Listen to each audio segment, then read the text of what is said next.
Nabalitaan nyo na ba na hinga ng deklarasyon ng yaman ang mga opisyal ng gobyerno para bumaba daw ang korupsyon? Ang tanong, epektibo ba to? Pag-usapan natin. Hi there, there's Shinkitan, your pambansang world coach. May naibalita po na pinag-aaralan po ng COA. Okay? Na obligahin ang lahat ng mga opisyal ng pamahalaan na magsumiti ng disclosure ng financial at business interest po nila. Layunin po nito ay makita po kung may conflict daw ng interest kung sa kanilang pagyaman, lalo na kung hindi ito maipaliwanag. At kapag may opisyal na may hawak na kontrata habang po sila ay nagnenegosyo din sa likod, nako, ayun na, di ba? Pwede na daw silang kasuhan at tanggalin sa posisyon. Bakit mahalaga to? Simple. Kasi ang corruption po ay lumalakas kapag walang nakakaalam ng katotohanan. Diba? Pwede nilang manupalihin ang mga pagbidding. At the same time, syempre, ibibigay na lang sa sariling kumpanya. At kapag hindi alam po ng mga tao, syempre, ayan na, happy times na. Kaya ang tanong, papayag ba tayo ng mga ganitong pa ring mga sistema o hindi? Ang tanong, epektibo ba to? Pwede kung mai-implement ng tama. Kung wala naman po nagsasubmit ng totoong numero, datos, at hindi updated, wala nagbe-verify, wala rin kwenta. Anong aral po ang makukuha po natin bilang mga kabudgetaryan? Una, kailangan po tayo ay magpakatotoo o maging honest po tayo sa lahat ng dealing. Ganon din po tayo pagdating po sa ating sariling gastusin. Isulat po natin ang tunay nating income, isulat din po natin ang tunay nating gastusin. Hindi lang natin binobora ang sarili natin tuwing sweldo. Pangalawa, kailangan po may paper trail. Alamin din po natin kung saan napupunta ang ating perang pinaggagastos. Ang tawag po dyan ay budgeting. Bakit? Kung hindi nyo alam kung saan pumupunta, ang parating tanong nyo na lang, saan napunta ang kita ko? Pangatlo, ayusin po natin ang conflict of interest pagdating po sa kaperahan. Ano yung conflict of interest, Chinky? Like for example, kung ang goal mo ay mag-ipon, bakit ka na sa mall? Kung gusto mo mag-save, ba't panay add to cart ka na mag-add to cart? Nagigets nyo? Ayusin po natin para hindi maubos ang ating kaperahan. At bilang pangwakas, maging honest din po tayo sa ating kakayahan. Maging tapat po tayo sa ating sarili at huwag tayo sumabay sa mga taong hindi nating ka-level, lalo na pagdating sa kitaan. Ang COA ay gustong maging transparent ang yaman ng opisyal. Ganon din tayo mga kabudgetaryan, kailangan maging honest at transparent din tayo sa ating gastusin. Kung gusto nyo maging tapat ang ating gobyerno, magsimula na rin tayo pagiging tapat sa sarili nating budget at pagdidiskarte. Sana nakatulong tong episode na ito. Tatandaan, tamang karunungan, tamang disiplina po ang susi sa pagyaman.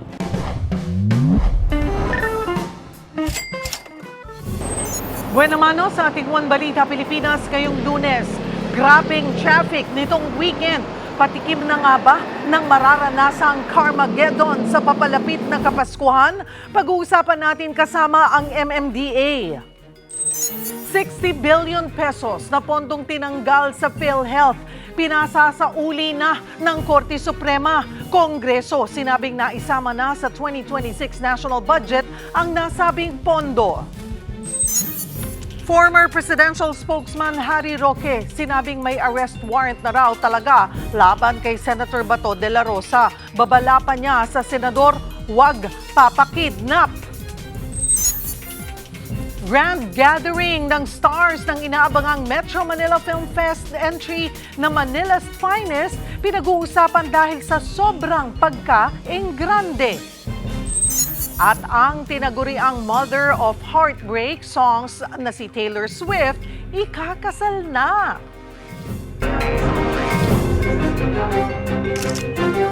Magandang taghali, Luzon, Visayas at Mindanao. Thank you for joining us. Good afternoon sa mga nanonood. Saan po ang This is being my guide. Ang buting utang, kumikita, kasamang utang, kita. Mga baitian ng mga balita sa Visayas at Mindanao. Nagsanga ang mga paluwa sa kanilang mga probinsya. Hola! One Balita, Pilipinas!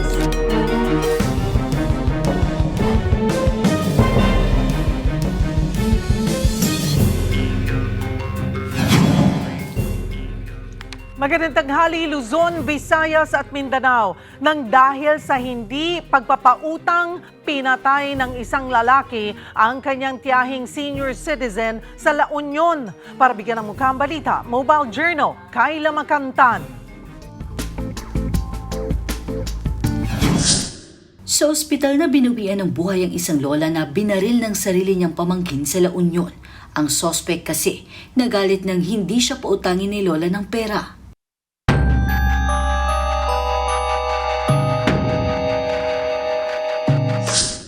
Araw ng Miyerkules nitong December 3, nang magtungo sa bahay ng kanyang 62 anyos na tiyahin sa barangay na Lasin, Balawan, ang 49 anyos na si alias Pete para mangutang. Ang tiyahin, hindi na pahiram si Pete dahil umano sa personal na kailangan niyang tustusan. Umalis si Pete pero muling bumalik kinagabihan para kumprontahin ang tiyahin. Nang bigla na lang siyang naglabas ng baril at pinaputok ito. Natamaan si Lola, ganun din ang 14 anyos sa pamangkin ni Pete. Without apparent reason, bigla na lang niyang binaril. Agad naman lumabas papunta sa likurang bahagi ng bahay ang suspect na kalaunan ay nagbaril din sa sarili. Nadala pa sa ospital ang mga biktima at suspect pero hindi na nailigtas pa ang matanda at suspect. Ang menor de edad naman nagpapagaling pa rin sa ngayon. Tumanggi ang mga kaanak na magbigay ng iba pang impormasyon tungkol sa insidente. Ang mga polis, inimbestigahan kung sinong may-ari ng 9mm na baril, bit-bit ng suspect. Kung mayroon po tayong hindi pagkakaunawaan, especially this one sa magkakamag-anak, napapag-usapan po yan para maiwasan po natin yung ganitong sitwasyon. Mga kapatid, Mobile Journal, Kayla Magandan, hatid ang mukha ng balita. Kinasuhan ni dating COMELEC Commissioner Rowena Guanzon ang mag-asawang nakaaway niya sa isang mall sa Makati.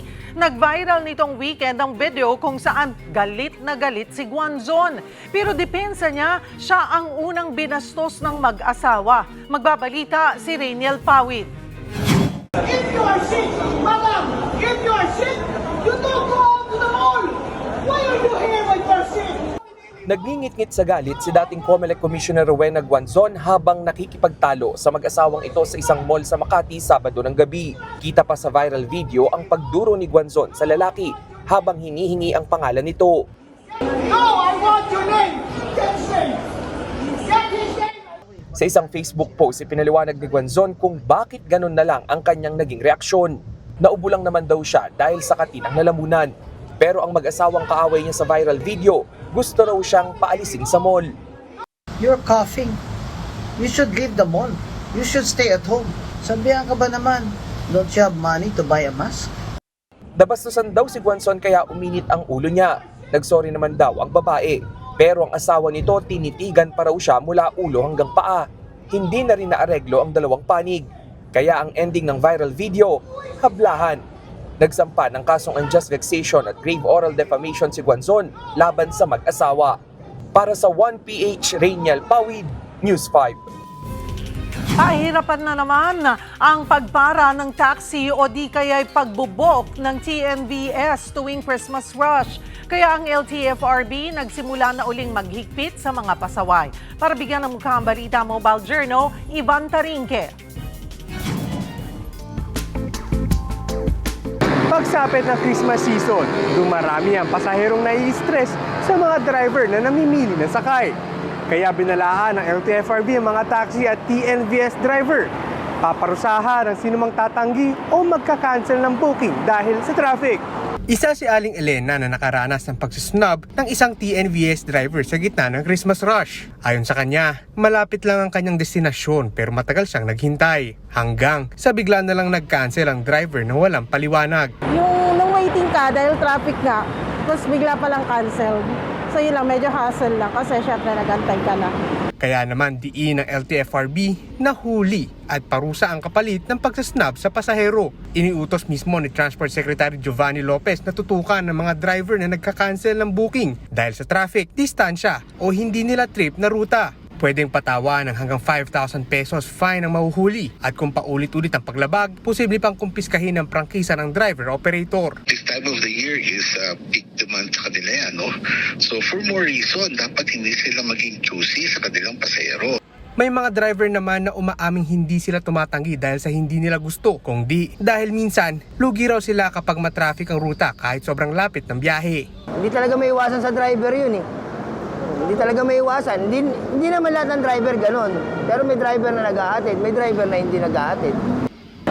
Magkakaroon ng public consultation ng LTFRB at TNVS companies sa Miyerkules para talakayin ang mga issue sa booking cancellation at surge pricing, isang mainit na usapin tuwing holidays. Mga kapatid, Mobile Journal Event Rinki po hatid ang muka ng balita. Nakapagtala ng matinding traffic ang MMDA sa EDSA, Sumulong at Marcos Highway nitong weekend dahil sa sobrang dami ng mga sasakyan at kaliwat kanang aksidente. Inaasahan na mas maraming Carmageddon pa ang mararanasan habang papalapit ang Kapaskuhan.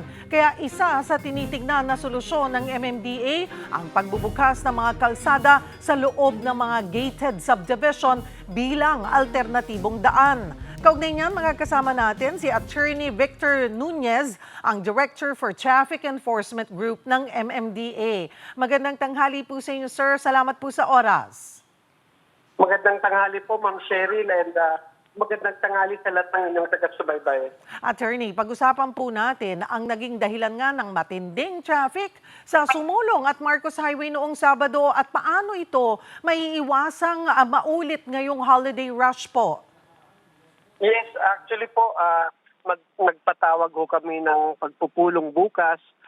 We invited LGUs ng Marikina, Cainta, Antipolo, at Marikina, pati QC po, baka i-invite na rin namin because nakakasakop din ho sila sa areas ng Marcos Highway. Ano ho ba talaga yung nangyari dito po sa Sumulong at Marcos Highway? Bakit po naging ganun kalala? Nung Sabado po, medyo talagang marami yung mga sasakyan at nagkaroon din ng sabay-sabay na aksidente, mga minor incidents at stalled vehicle. At talaga hong na-overwhelm ho at talagang tumukod yung traffic papasok ng Marikina, Cainta, Pasig at pati na rin Antipolo kaya nagkaroon ho ng gridlock. We tried to manage the traffic in Marcos Highway pero barado din po yung mga roads papunta at palabas ng yung mga iba't ibang LGUs. Pati na rin po sa mga subdivisions nila nagka-stand still ang traffic kaya nahirapan na ho talagang ayusin ng mga enforcers namin. Inaasahan na magkakaroon pa po ng Carmageddon sa mga susunod na linggo. Ano po yung specific dates or periods na pinaka-critical base po sa MMDA monitoring? Well, usually ho, kapag talagang nagkakaroon ng Payday Friday at ito pong uwian papunta sa iba't ibang probinsya, December 19, 20, December 18 to 20, yun po yung critical period natin. That's why babantayan rin natin yung mga major provincial bus terminals, especially along EDSA kasi we're expecting na talagang marami yung bubuhos na pasahero sa mga panahon na yan.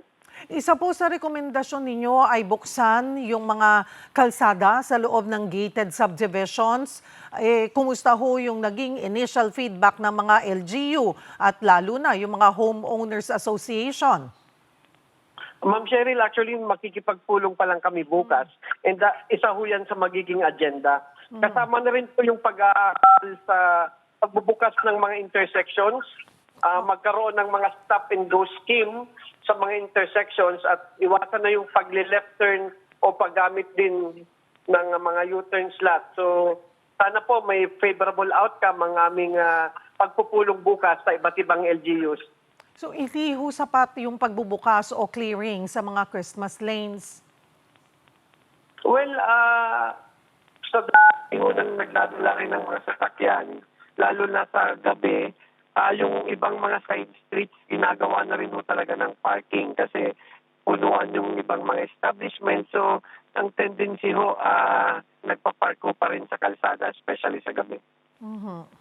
Attorney, nakapagtala naman po ng 23 road crashes at 8 stalled vehicles sa EDSA noong Biyernes. Ano po yung plano ng MMDA sa mabilis na pagtugon at maiwasan yung mga ganitong insidente, lalo na ngayon nga pong holiday rush? Yes po, pakiusap namin sa lahat ng motorista na kumbaga yung self-discipline at road courtesy sa kalsada, especially this Christmas rush.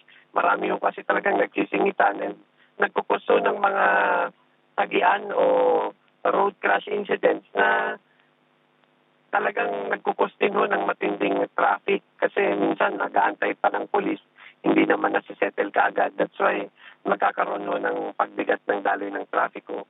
And yung mga sasakyan din ho na hindi well maintained, ginagamit pa tapos natitirikan sa mga major thoroughfares, nagdudulot ho rin yan ng matinding pag-abala at traffic sa mga pangunahing lansangan sa Kalakang, Maynila. Nagkalat din po sa mga Christmas bazaar, Tiangge, na pwedeng nagdudulot din po sa pagpapalala ng traffic. Pero itong mga Christmas bazaar at Tiangge, it's fun eh. At pahagi po yan ng holiday season, paano na lang tinitiyak na hindi sila magbibigay ng dagdag na bottleneck sa pangunahing kalsada? Tama po kayo dyan. We do understand na naging tradisyon na yan at nagbibigay ho talaga ng permit ang iba't ibang LGUs sa mga Christmas bazaar o Tiangge during Christmas season. Yung pakiusap po namin sa LGUs is sana po bigyan rin ho ng limitasyon at to make sure na hindi ho nakaharang sa mga kalsada itong mga Christmas bazaar na ito. At bigyan din ho ng delay yung ating mga pedestrian at mga motorist. Apo. Panghuli na lamang po, ano yung paalala ng MMDA sa mga motorista para makaiwas sa Carmageddon habang papalapit ang Kapaskuhan? Yes, so una po, we encourage the public to use the mass public transport, tumamit ng MRT, LRT, or bus carousel kasi hindi na sila mamumroblema sa mga parking. Mabilis naman ito at wala akong traffic sa bus carousel and sa MRT. So we encourage them to try to use the mass public transport. And pangalawa we always remind them na magbigay ng kortesiya, road discipline kasi kapag maraming singitan at unahan sa kalsada, nagkukuso ng mga sagyan at mga major incidents like mga road crash. Kaya nakakasagabal din sa trapikong ito. Marami pong salamat, Attorney Victor Nunez ng MMDA.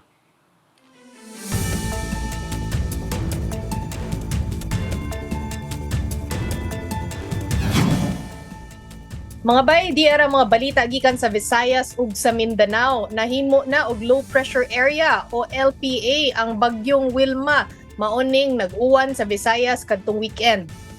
Kaganina anaa sa katubigan sa Antique ang LPA. Kusog nga pagbaha ang nasinati sa National Highway gikan sa Segra Arpili hangtod sa Segra Buanoy sayong buntag ganiha. Ilabi na duol sa gas station didto.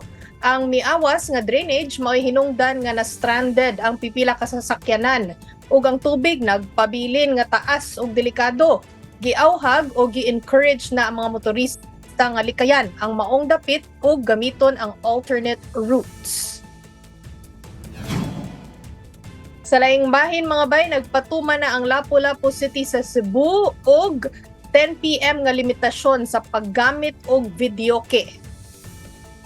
Nagpa-aprobar o na-aprobar na diay og usa ka resolusyon ang Lapu-Lapu City Government nga nagmando sa istrikto nga pagpatuman sa existing nga ordinansa nga nagbutang og time limit sa paggamit og videoke og public discos. Ang giingon sa resolusyon, kutob lang gyud sa alas 10 sa gabii ang paggamit ani nila.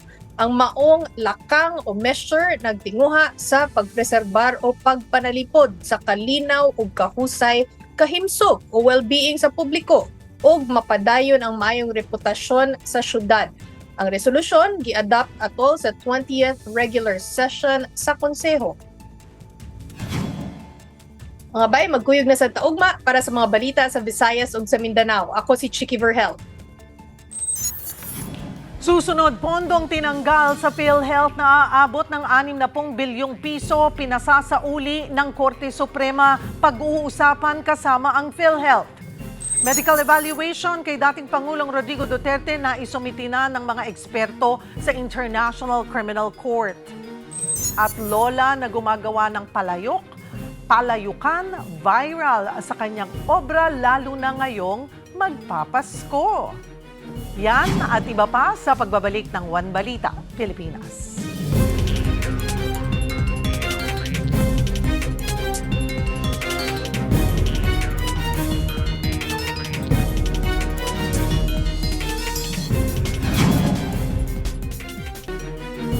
Hinimok ni Pangulong Bongbong Marcos ang publiko na magnilay kasabay ng paggunita sa Feast of the Immaculate Conception of Virgin Mary ngayong araw. Sa kanyang mensahe, nanawagan si PBBM sa mga Pilipino na gawing ehemplo ang buhay ni Maria sa pagtaguyod ng ating bansa, kung saan Diyos ang sentro dapat ng pananampalataya. Dapat din daw pairali ng katotohanan, malasakit at pagpapakumbaba para makamit ang isang bagong Pilipinas. Ginugunita ang kapistahan ng Immaculate Conception tuwing December 8 na isa ring special non-working holiday sa buong bansa. Kinumpirma ni House Committee on Appropriations Vice Chairperson Congressman Zia Alonto Adyong na natapos na ng Kamara ang kinakailangang constitutional process para maibalik ang 60 bilyong piso sa PhilHealth kahit pa walang desisyon mula sa Korte Suprema. Ayon kay Adyong, na-restore ang pondo sa pamamagitan ng 2026 national budget. Binatikos naman ng Social Watch Philippines at ni Cardinal Pablo Virgilio David ang pagbabalik ng pondo gamit ang 2026 national budget dahil pera pa rin daw ng taong bayan ang gagamitin. Dapat daw bawiin ang pera sa mga nagmaniobra ng illegal na transfer.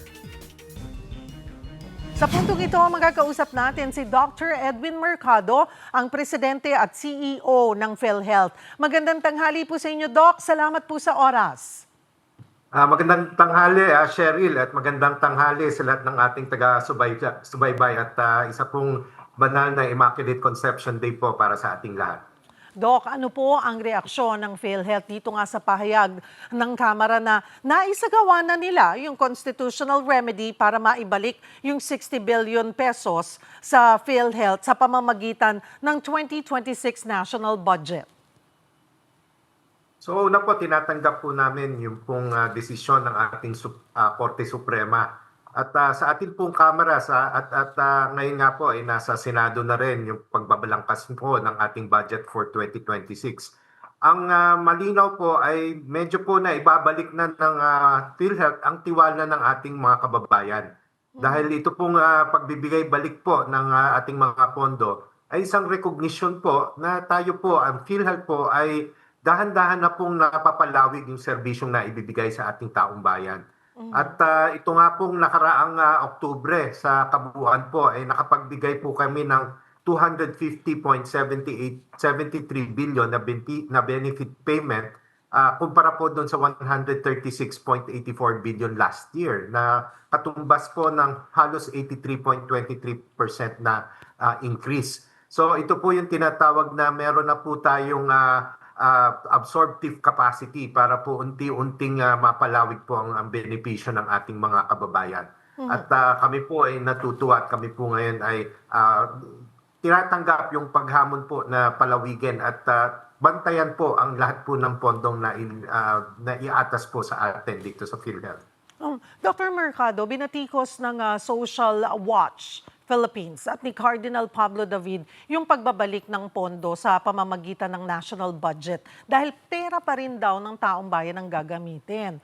Though sabi nyo nga po, you welcome, of course, as a good decision ng Korte Suprema at itong ginawa ng Kamara. But still, what's your take on that? Yung pinunto po nila? So ito pong mga usapin na labas po doon sa pagbabalik ng aming pondo ay inaano na po namin na yung legal process at yung mga constitutional body po ang magdesisyon dahil yun po ay we are assuming naman na the legal and constitutional means will be fair and will also be transparent.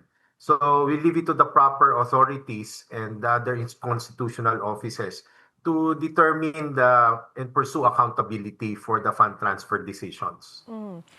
Kasi po ayon po kay Cardinal David, hindi dapat simpleng backfill lamang yung gawin, kundi dapat hanapin at habulin yung mga individuals na umano'y nag-profit mula sa diversion ng pondo. Pabor ho ba kayo rito? May action ho bang pwedeng gawin or gagawin ang PhilHealth on this? Kalalabas lang po nung decision nung Friday, so medyo pinag-aaralan din po namin internally ang aming pong legal sector, humihingi rin po kami ng opinion sa ating OGCC. Yun pong nag-oversee po ng mga legal issues po pertaining to GOCC companies. At syempre po kami po ay sasangguni din sa ating mga partner agency sa loob po ng ating national government, lalong-lalo na po ang Department of Justice at saka ang Solicitor General. So ito po ay dapat tahakin po ng dapat po ay malinaw at base po sa mga legal provisions po ng ating batas at yun pong mga desisyong inilabas po ng Supreme Court. Doc Mercado, kanina po doon sa mga datos, numero na ibinigay nyo, kung paano napalawig ng PhilHealth po ang mga benefits, kahit nawalan kayo ng 60 billion, nagawa pa rin mas palawakin, mas palakihin yung coverage, yung mako-cover ng PhilHealth members. Tama yan, Cheryl. Nung ako ay nahirang bilang presidente ng PhilHealth, ay tiningnan ko yung proseso kung paano pa natin mapadali ang pagbabayad, for one. Kaya yung datihang mga umaabot ng 45 to 60 days ay naibaba na natin ng 22 days. At kami nga ay tumitingin pa na maibaba pa yun ng almost 7 days. Kung pwede nga, araw-araw naming mabayaran yung aming pagkakautang sa mga providers. So isa yun sa naging sanhi ng paglobo o yung paglaki ng aming benefit payment kasi hinabol namin yung payables. Hinabol din namin yung mga na-deny na claims base lang dun sa parang lapse ng 60-day payment period. Tawag namin flexibility payment. So yon hinabol din namin. Bukod doon, ngayong taong ito ay full impact na yung 50% across the board increase ng ating all case rates. So yon malaki ang ating impact doon. Bukod pa sa pagpapalabas natin ng mga bagong Z package. Kasama na dyan yung mga congenital heart disease, yung post-kidney transplant coverage, at saka yung ating mga Z package related to cancer. At nilaunch namin yung YAKAP, yun yung primary care program natin. Na tingin namin in the long run, yan ang mas makakatugon doon talaga sa universality ng ating UHC. Kasi hindi nangangailangan kayo ay dapat magkasakit para magbenepisyo doon sa mga ambag ng ating mga miyembro sa PhilHealth. So kahit walang sakit, wellness, ay aalagaan na namin ang mga miyembro natin. So yun po ay nakuha natin dun sa ating mga reserve retained earnings o yung pong mga pondong nalikom ng mga nakaraang taon na sa aming pong tansya dapat pong talagang gamitin. Kaya naman po minabuti ng ating board na talaga pong palawigin at palakihin po itong ating mga benepisyong ibinibigay.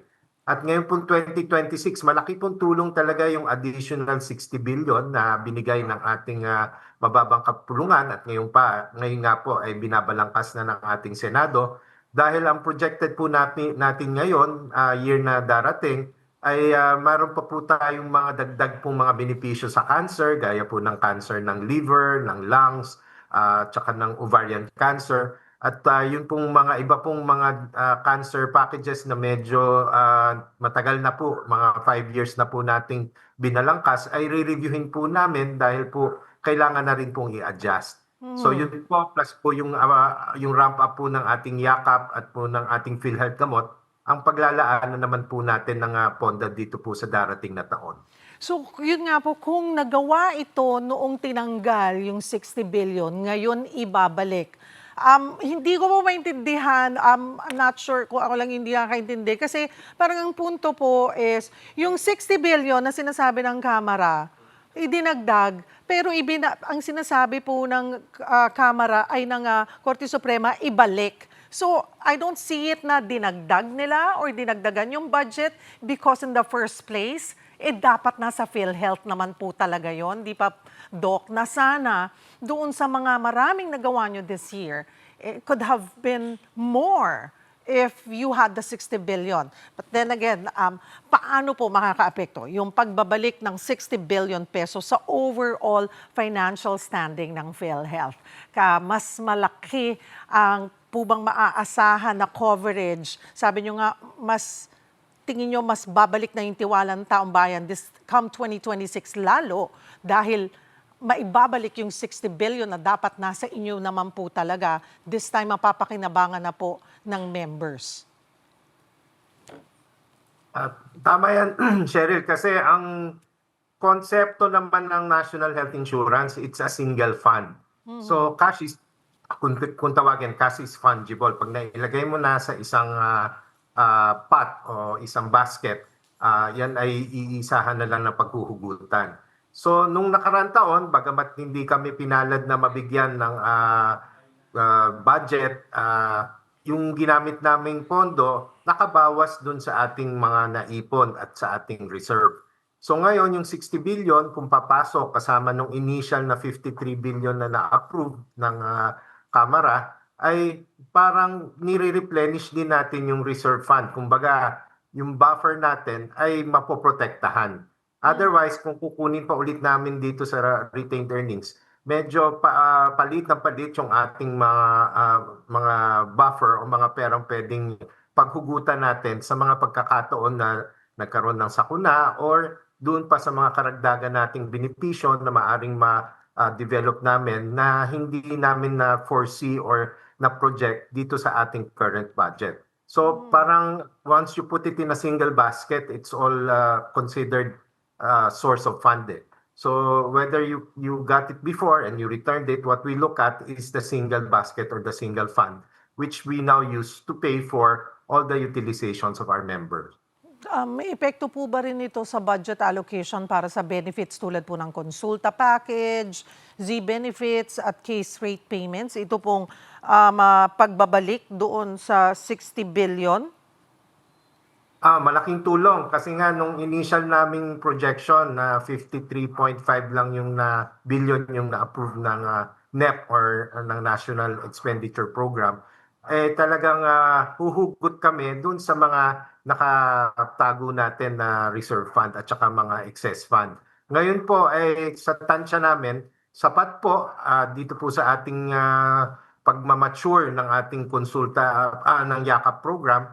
At kasama na rin po, meron na po kaming balangkas until this end of year na mga 4 o 5 additional Z-Ben na cancer na nabanggit ko kanina at iba pa pong mga case rates. So yun po ay mako-cover natin at kasama na rin po yung una nating pilot dun po sa tinatawag naming DRG or Diagnosis Related Group. Kasi ang pagbabayad po natin at pagtutuos kung magkano po ang ating ibibigay or ibabayad sa mga serbisyong binibigay ng ating mga doktor, ng ating mga ospital, ngayon po ay i-compute namin na kasama po yung mga comorbidities or complications.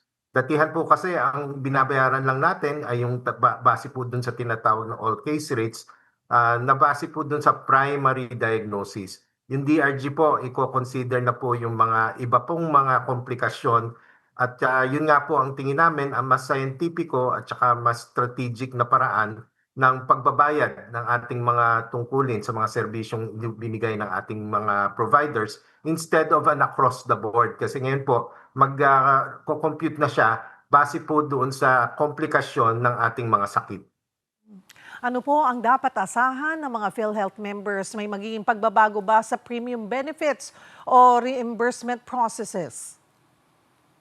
So yun nga po, hinihimok namin ang ating mga miyembro na magpayakap. Kayo po ay mag-enroll sa inyo pong yakap provider. Meron na po tayong around 4,000 providers all over the country. At dahil nga po napapabilis na namin yung bayad, medyo po nagtitiwala na rin sa amin ang mga providers. Marami na po rin mga private sector at saka mga local government units ang nagpapa-affiliate as yakap provider. Kasama po nitong yakap, apart from yung pong ating mga libreng konsultasyon, ay meron po kaming 57 gamot na kasama po dito. Meron pong credit line o parang e-wallet na tig to 20,000 per Filipino in need kada taon po na pag kayo po ay na-assess ng ating primary care doctor na nangangailangan, ay bibigyan po kayo ng reseta. At yun po ay pwede nating i-avail kahit saan po dito sa ating buong kapuluan, basta accredited po na pharmacy ng Yakap. Dito naman po sa ating mga Z-package at saka mga dagdag na all case rates, tinitingnan po namin palawigin yung maternal care para kasama na po yung prenatal, postnatal. Tinitingnan na rin po namin yung leptospirosis na mas palawigin kasi ito na po ang new normal natin ngayon. Tinitingnan din po namin, gaya ng nasabi ko kanina, yung iba't iba pa pong uri ng cancer.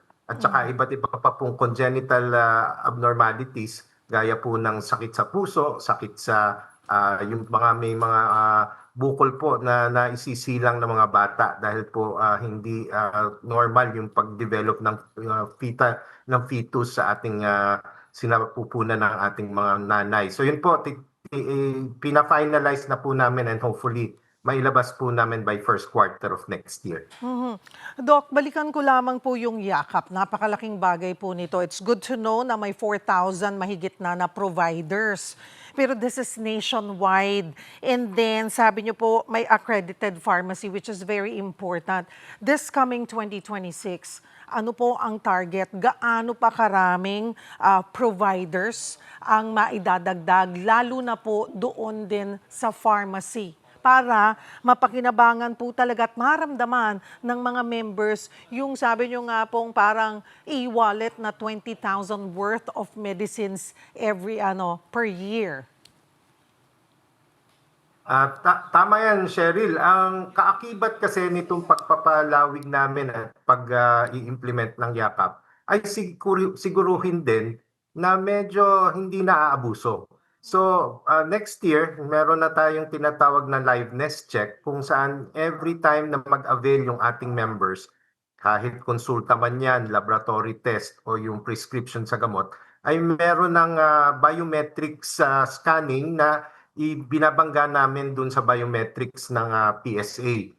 So yon, meron na tayong tinatawag na PhilHealth Check Utility para tiyakin yung pagkakakilanlan ng ating mga miyembro bago sila mag-avail ng benefits. So nandiyan din yung ating mga check audits, kaya nagdagdag kami ng tao para maglibot ng mga clinic at ibabangga namin yung kanilang mga claims dun sa actual record ng ating mga pasyente. So dahil dun sa readiness check na yon, medyo binamatch muna namin yung kahandaan ng isang lugar at yung availability ng supply, meaning merong ding mga pharmacies na kabangga na ng mga na-accredit namin at ready na ng mga primary care clinics. So yun yung medyo tawag namin matalinong pagpapatupad. Hindi namin kayang ibuksan lahat ng sabay-sabay, pero ang tansya namin by second quarter of next year, nationwide na ang ating implementation. For this quarter, fine-tune muna namin yung sistema sa Manila and hopefully by January, the next major urban centers like Cebu, Calabarzon, Region 3, Davao, and then the second tier cities like Iloilo and the likes, Baguio, will follow. So ang tansya namin by second quarter of next year, full implementation na tayo. Mas marami na po. Okay, klaruhin ko lamang kasi may mga nag-react nung sinabi nating parang e-wallet-like. Mga kapatid, hindi po. Kasi parang tinatanong na rin po dito sa studio na paano papasok yun? Mayroon bang parang e-wallet kami? No, it's akala yata nila may parang worth 20,000 tas mababawasan na mababawasan. Klaruhin lamang po natin ulit, Doc Mercado, yung proseso para mapakinabangan yung Yakap program ng PhilHealth. Tama po yan, Ma'am Cheryl. Kailangan po muna na kayo po ay matingnan ng accredited doctor na sila po ay sumailalim sa mga training namin at saka po dun sa certification ng DOH para matiyak namin na handa po yung ating doktor. So yung po mga accredited doctor ay nagki-clinic po dun sa mga accredited Yakap clinic. So ang prescription ho, hindi ho pwedeng nanggagaling kung kanino man, kundi dun lang po sa accredited doctor. Kasi sila po yung may access dun sa gamot app na maipapasok po yung ating reseta. At pag ang reseta po ay naipasok, yun po ay may visibility po ang ating mga pharmacies at saka ito pong mga clinic kung magkano pa po yung naiiwang total or naiiwang amount doon sa ating e-wallet. Hopefully po within the year makagawa rin po kami ng app na meron na po talaga yung ating pasyente ng visibility ng e-wallet nila. Unfortunately, for now po, sa umpisa, yun lang pong pharmacy at saka po yung ating mga clinic ang magkakaroon po ng visibility doon sa ating e-wallet kung magkano po ang naiiwan. Pero every time naman po kayong resetahan, ay sasabihan naman po kayo ng ating mga pharmacies at saka ng ating mga clinic na ito pa, Dr. Mercado, ito pa naiiwang pondo sa iyong gamot app. But yung po, hopefully, maigawa rin po namin ng app dito po sa ating mga miyembro.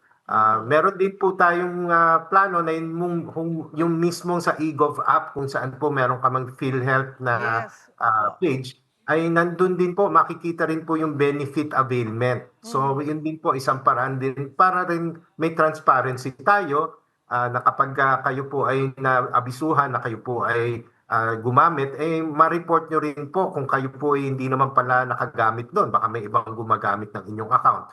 At kami po ay bukas na tugunan ang inyong pong mga report doon po sa aming Corporate Action Center na bukas po 24/7. Marami pong salamat sa inyong oras, PhilHealth President and CEO, Dr. Edwin Mercado. Sa iba pang balita, binalaan ni Attorney Harry Roque ang kaalyado na si Senator Ronald Bato de la Rosa tungkol sa lumabas na raw na warrant of arrest ng International Criminal Court laban sa kanya.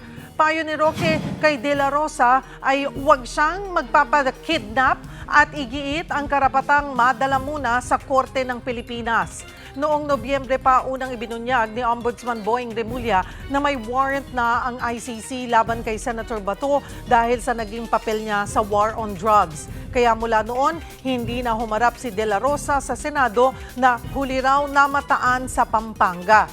Ayon naman sa abogado niyang si Attorney Israelito Torion, handa silang harapin kung totoong may warrant na. Pero giit nila, dapat dumaan muna ito sa tamang proseso dito sa Pilipinas at hindi basta isusuko si Senator Bato sa ICC.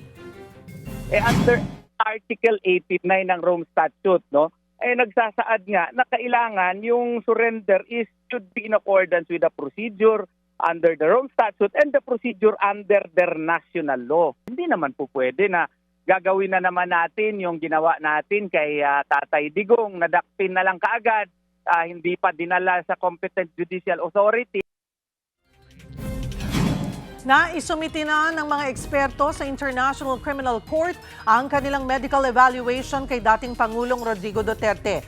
Ayon sa abogado ni Duterte na si Attorney Nicholas Kaufman, natanggap na nila ang kopya nito. Pero confidential pa sa ngayon ang resulta ng naturang medical evaluation. Hindi pa malinaw kung isa sa publiko ng ICC ang redacted copy nito, pero pinakokomento rito ang lahat ng partido sa kaso sa December 12. Matatanda ang binuo ang panel na may 3 eksperto para suriin kung fit o kayang humarap ng dating Pangulo sa paglilitis kaugnay ng kinakaharap niyang kaso na crimes against humanity kaugnay ng madugong drug war. Kasunod dito ng hiling ng kanyang kampo na ipagpaliban ang confirmation hearing dahil hirap na umano si Duterte sa kanyang memorya. Samantala, magkatuwang ang Smart PLDT at ang Zone V Camera Club sa paghahatid ng tulong sa mga estudyanteng dumagat at kanilang mga guro sa Antipolo. Para bigyan ng mukha ang balita, Mobile Journal, Francis Rivera. Naghatid ng saya at maagang regalo ang Smart PLDT at Zone 5 Camera Club para sa mga estudyanteng dumagat sa Calawis, Antipolo City. Hindi naging hadlang para sa grupo ang malubak at matatarik na daan para lamang maihatid ang tulong. Sa programang School in a Bag, namahagi sila ng learning materials gaya ng tablet, pocket wifi at laptop para sa mga guro ng Paglitaw at Apia Elementary School. Ayon sa school head ng Paglitaw at Apia, malaking hamon talaga para sa kanila ang pagkakaroon ng maayos na komunikasyon. Ang number 1 challenge po namin dito is yung mga common na kailangan like kuryente, tubig, signal, internet. Sa signal naman po, ang problema namin dito kasi may mga report, especially sa school, na kung saan yung report kailangan ipadala through internet. Kagaya po ng iba po naming kasamahan, kailangan pa po nila umakit po talaga sa bayan para makapagpasa po ng report. Para naman sa grupong Zone 5 Camera Club, magpapatuloy pa raw ang kanilang commitment sa pagtulong para sa mga estudyante. Part ng aming tinatawag na Images of Hope stands for helping others prosper and excel. Yung mga programa po ng Zone 5 Camera Club is geared towards education. Hindi ito panandalian lang, no? So habang pwede kami tumulong dito sa Paglitaw Elementary School. Pangalawang taon na noon namin sa School in a Bag program. So kami nagagalak naman na nakakatulong pa rin kami hanggang ngayon. Kaya naman labis ang galak ng pamunuan ng Paglitaw at Apia Elementary School dahil malaking tulong ito sa pag-aaral ng mga estudyante rito. Kahit kasi walang access sa internet, available offline ang learning materials para sa mga bata. Thank you po sa aming po mga stakeholders, especially po doon po sa mga grupo na dumating po ngayong araw na Zoom 5, the Philippine Business for Social Progress, Smart PLDT, na kung saan po nagbigay po sila ng gadgets like tablet, laptop. For short, school in the bag. Kasi doon na po lahat ng lesson na pwedeng ibigay po sa bata. Meron man o walang signal, ma-access po ng bata yung mga pwede nilang aralin po sa paaralan. Salamat po. Mga kapatid, Mobile Journal Francis Rivera po, hatid ang mukha ng balita. Viral ang isang lola sa Rizal sa ibinebenta niyang palayok-palayukan. Marami kasi ang napa-throwback sa kanilang kabataan. Para bigyan ng mukha ang balita, Mobile Journal, Jazz Paredes. Sa mga tito at tita, nakapaglaro rin ba kayo noon ng palayok-palayukan? Viral ang 68 anyos na si Nanay Alicia ng Cainta, Rizal. Ito kasi ang nilalako niya, palayok-palayukan na ang literal na ibig sabihin, maliliit na palayok. Maraming napatrowback sa picture ni Lola. Ang iba, ito raw ang laruan, lutu-lutuan o gamit sa bahay-bahayan noong mga chikiting pa sila. Ngayon, dekorasyon na ito para sa iba. Swerte ko nung bumisita ako kay Nanay Alicia, gumagawa siya ng bagong batch ng palayok-palayukan. 50 years na pala niya itong ginagawa. Ito pa nga raw ang bumuhay sa pamilya nila. Nagsimula ito sa lola ko. Tapos 15 anyos pa lang ako, gumagawa na ako. Hanggang sa may asawa na ako, nagkaasawa ng mga anak ko. Hanggang ngayon, yun ang binubuhay ko sa kanila. Pag-aral ko din mga anak ko kahit high school lang. Palayok din. Natatawid gutom din. Matagal at mano-mano ang proseso ng paggawa sa bawat palayok-palayukan. Eto ka lang. Yan. Gaganunin mo lang. Tapos ganon. Kada linggo, pupunta siyang simbahan para maglako. Ang maliit na set, 50 pesos at 150 pesos naman sa malaki. Bilao lang, ganito lang. 2 bilao lang. Tapos kunyari may pwesto doon, sarado. Doon kami pwesto sa harapan. Tapos lumalapit ng mga buyer, dumadaan, bili. Excited na nga raw siya ngayong magpapasko. Dadaming na naman ang o-order sa kanya. Dati, naglalako pa siya sa Baclaran, Divisoria, Laguna, Batangas at iba pang mga probinsya. Pero may edad na rin kasi siya. Hindi na rin siya madalas makatanggap ng made to order dahil wala rin siyang katuwang sa paggawa. Personal choice na rin kasi niyang wag ituro sa mga anak at apo ang kanyang obra dahil daw mahirap. Sa ngayon, ito lang daw ang wish niya. Kahit konting puhunan. Kung bilhin pintura, konti lang naman, barya. Yun lang, makakain lang ng 3 beses. Kasi wala na akong pinag-aaral eh. Isa na lang kasama ko, bunso ko. Mga kapatid, Mobile Journal, Jazz Paredes po, hatid ang mukha ng balita. Susunod ang mga eksena sa Grand Gathering ng Manila's Finest Stars, ating babalikan. Yan at iba pa sa pagbabalik ng One Balita, Pilipinas.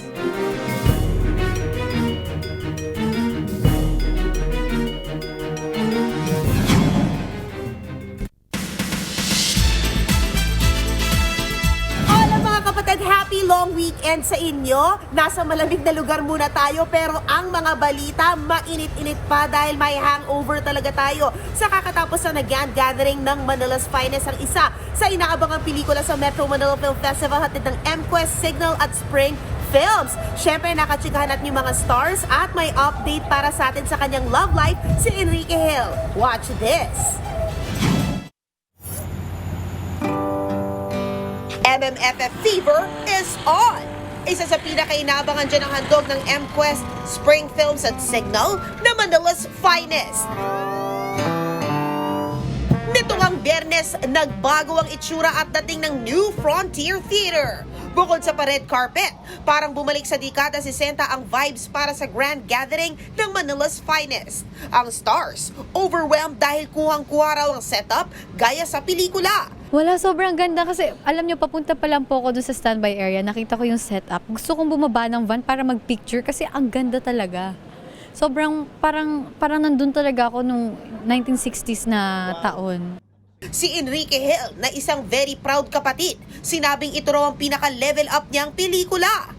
It's just really different, man. It's just really different from what I'm used to before. So which is really cool.